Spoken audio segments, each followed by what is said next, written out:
د ناجوړي علاج خو ډاکټر کوي.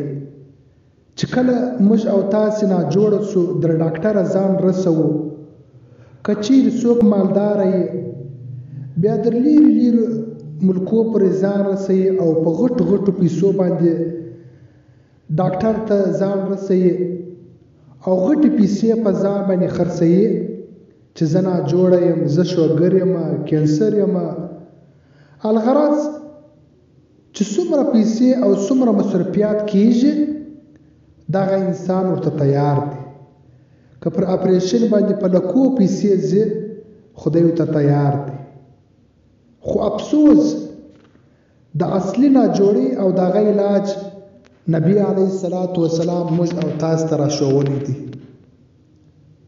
نبی علیه الصلاة والسلام ارشاد مبارک دی چې آیا زه تاسو ته ستاسو د ناجوړي او دغه دوا نه در وښیم؟ صحابه ورته وفرمیل چې تاسې واورئ، ستاسو ناجوړي هغه څه ده؟ هغه ګناه ده او د هغه دوا استغفار دی.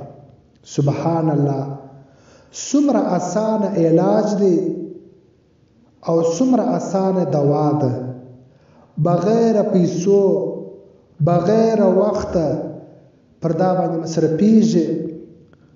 خو د دنیا د عارضي زندگی د پاره موږ او تاسو څومره غټي غټي پیسې مصرفوو او ډاکټر ته ځو، علاجونه کوو، پریزونه کوو د 5 ورځې زندگی د پاره.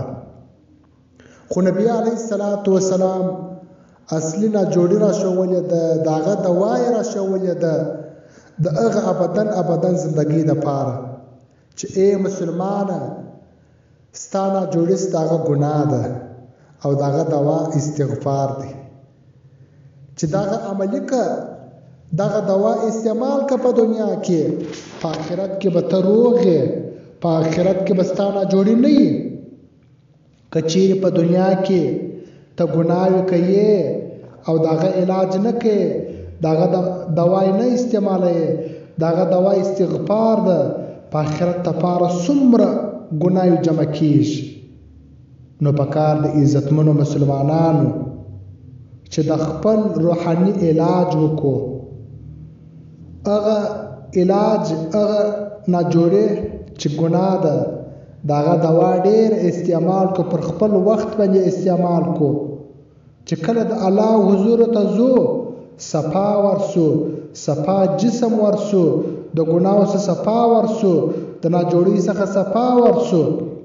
نو پکار د عزتمنو مسلمانانو چې په ورځ کې دغه دوايي ډېره استعمال کو چې استغفار دی. استغفر الله استغفر الله استغفر الله.